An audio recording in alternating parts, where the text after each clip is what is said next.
Hey, what's up, guys? Max here, and I had some thoughts about Battlegrounds. So, with the new updated stamped card trading system, we covered that yesterday. But one of the things that you can get, and obviously we didn't really go into details, was the 7-star 6 stones, right?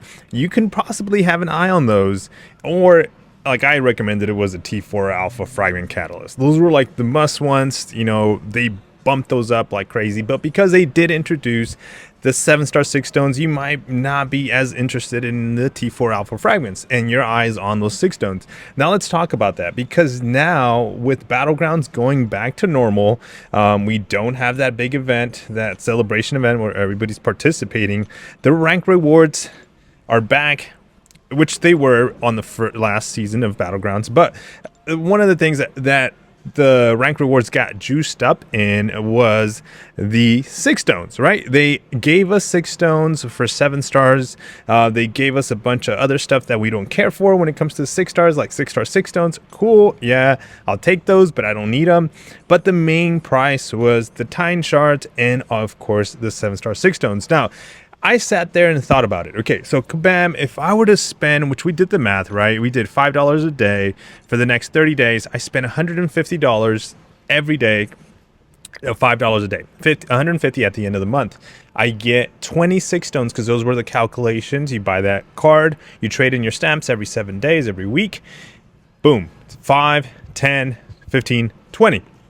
Now, when it comes to rank rewards, that also takes an entire month of playing Battlegrounds with elder marks, and to be able to place in the, well, let's just say #1 player in the world with points, he or she is going to get 10 generic 6 stones. Now, the cost involved to be the #1 player in the world in Battlegrounds, it's not $150. They're definitely spending, well, with, when it comes to elder marks, somewhere between $300 to like $700. That is roughly the estimated price, where what it takes to, especially if it's a competitive and high point production season for Battlegrounds, that's typically what the placement is. Now, if you look at placement, you're like, no, I don't want to go for #1, but I want to go for top 10, top 30. You're still going to get some 6 stones. Top 10 gets you 5 generics, 5 RNG. Top 30 gets you 10, and it starts dropping off.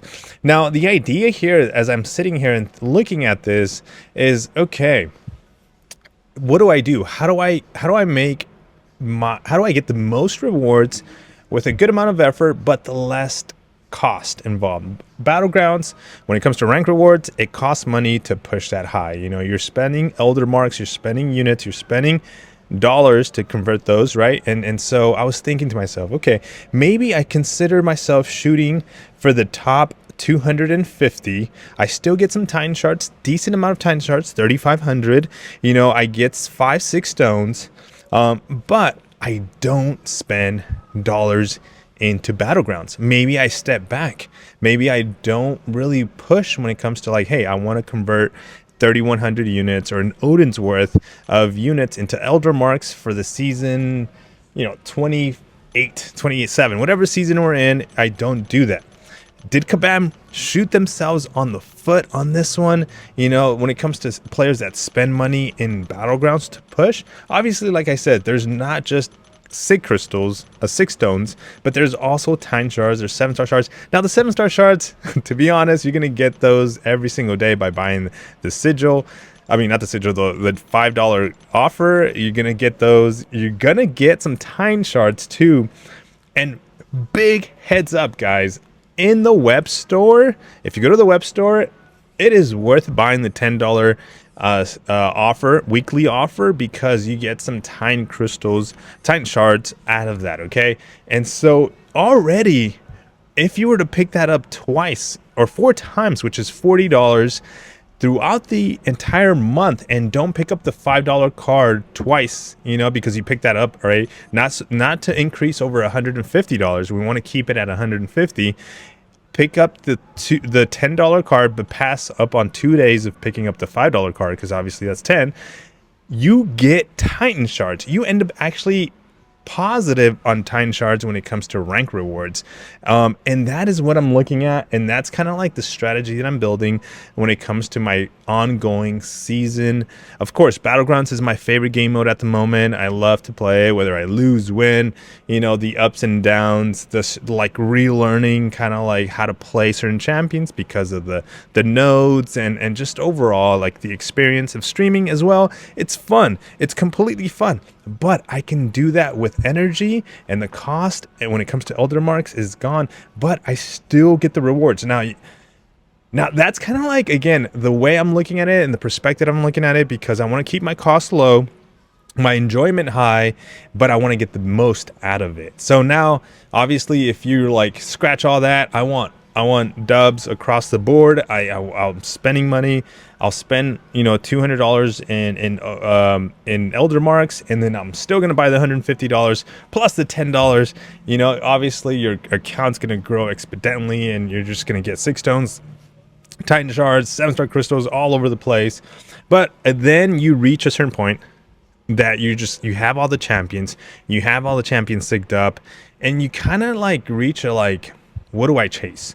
You know, so I would say, I don't know if you're watching this and that's maybe the kind of player you are, maybe step back a little bit, give yourself some something to shoot for, something to like, you know, hey, I don't have this, you know, maybe you kind of build that kind of like, you make your in-game self hold back a lot to be able to work towards something. You know, maybe that's something you might want to consider. But I know this is the strategy that I'm pushing, and I'm gonna be pushing, I think, this season, because I just noticed that, like, I was thinking about it, especially with the changes of the stamp card. I think that's gonna be great. You know, whether I want to go with 6 stones, if that's maybe, like I said, your chase, but I still ultimately am gonna be sitting back and picking up the fragments, whether I get champions, or if I end up getting, like, that can change too. If I end up getting a champion that requires like a high sig, like prestige reasons, then I can focus up on that specific champion to try to get it as much as possible to, like, you know, that sig 200 for the maximum prestige. But let me know your thoughts. Let me know whether you like that kind of strategy a little bit, you know, when it comes to this next season of Battlegrounds. Take care. Catch you guys on the next one. Peace.